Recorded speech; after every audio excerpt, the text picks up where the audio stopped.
Viidiyoo boonee fi caaltuun har'a hojjetan agartanii jirtanii sagaleen qabu. Sagaleen qabu garuu caaltuun akka gaddituu fi akka boossu agarsiisa viidiyichi garuu sagaleen qabu. Booneen immoo akka lammaffaa inni qe'ee kana hin geenye muktaar akka qe'ee kana hin dhaabbanne ati abbaa manaa qabda waan ta'eef heerumtee jirta waan ta'eef akka jecha isaan dhageenye waan jettu fakkaata gaashumattu ashamaa kan jirtu hordoftoota kiyyaana jira galata rabbii siillee baga jiraat ta'e viidiyoo akkuma waliin agartanii jirtanii garuu viidiyichi sagalee hin qabu. Sagalee haadha buyyuu malee dhaadachaa jiran bakka anjiraa miree booreetti qabachuu jiran yoo muktaar dhugaa rabbii isiniin jedha caaltuuf muktaar an duruma isinitti himaa ture duruma viidiyoo hojjechaa ture caaltuuf muktaar warra kaleessa wallole miti Saayidoof Sumayyaa warri waggaa meeqa wallole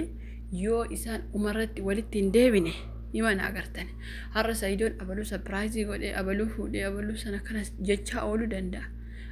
xumurri isaa garuu Sumayyaa namni lafatti eenyu beektani warra gidduu deemee ilishuu fi warra kanatti goree sanatti goree takka kana rabsu takka sana rabsu tigalee jarri walumatti deebiti amma muktaar kaleessa haga isa itti deebi'etti bakka abbaan mana tokko fi mana isaatti galechuun bakka araarfatee jiraachuu haadha manaasaa garuu shayxaantittiin kun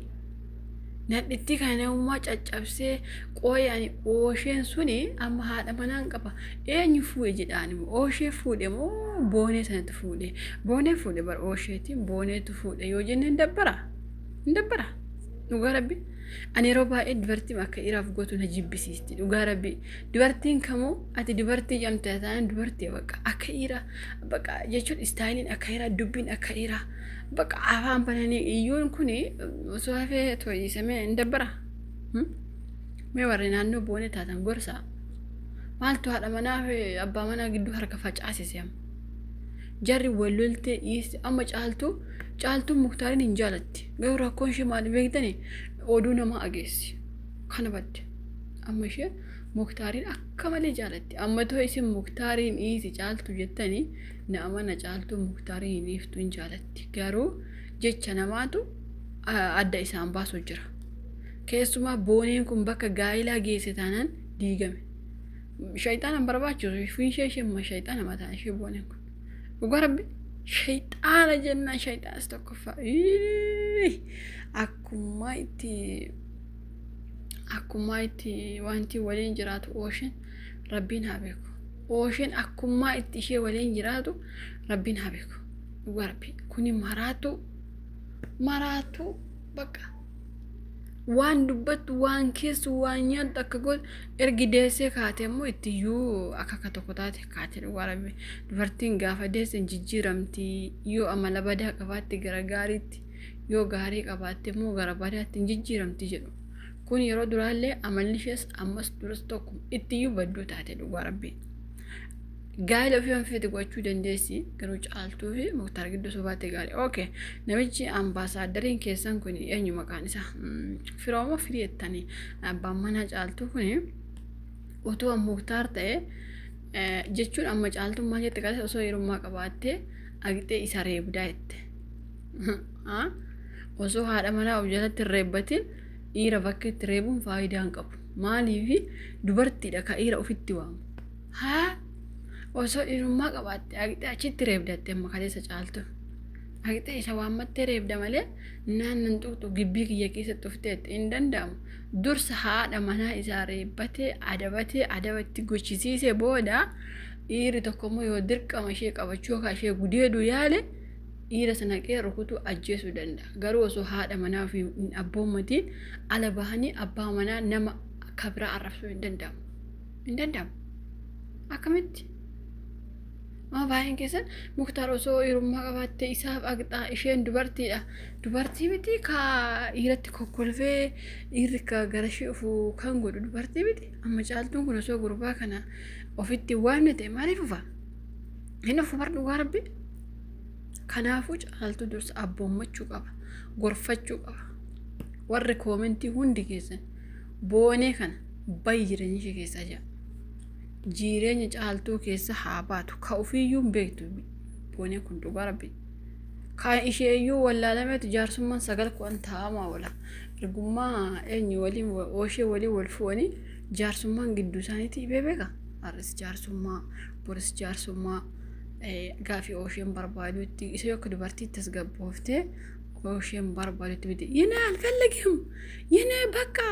yine alfallagim amaariffa wal keessa dubbatti waan isaa wal makaa qabaachuun ol ta'u ugaarame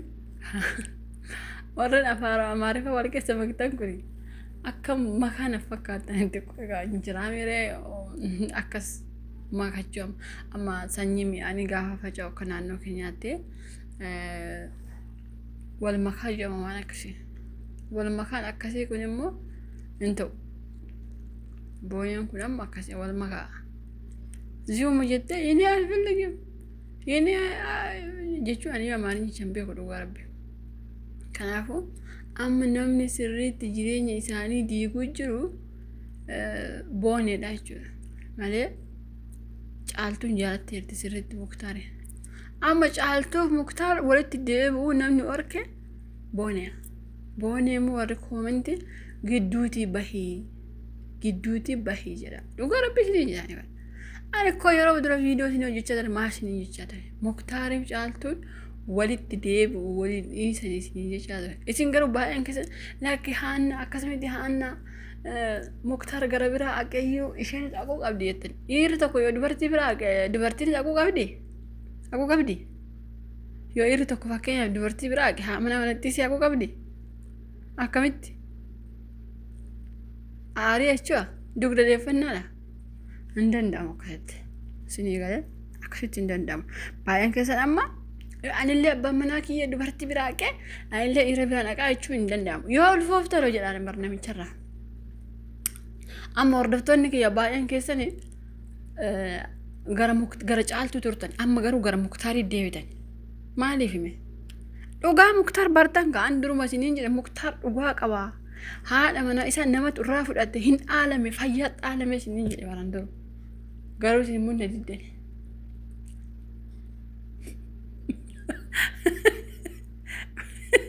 ugaarafi baay'een keessa hin dhaalame fayyaa dhaalame muktaar inna lakki haanna hin dhaalame namichi gudeeshi akkanuma manatti dhufee barratti kosokkose walitti galaniiti abbaa manaa qabdutti hindee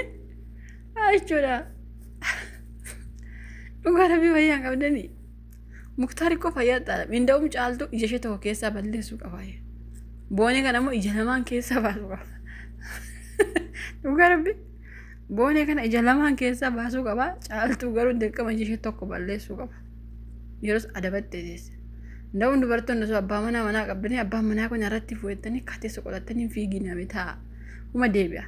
yoo ati qulqullina kee eeggatte mana kee seeraan eeggatte ijoollee kee guddifatte dubartii jabduu yoo ati taate hima sitti deebi'a maa kateessa qolattanii gara dhiira biraa fiigdan jedhaani bar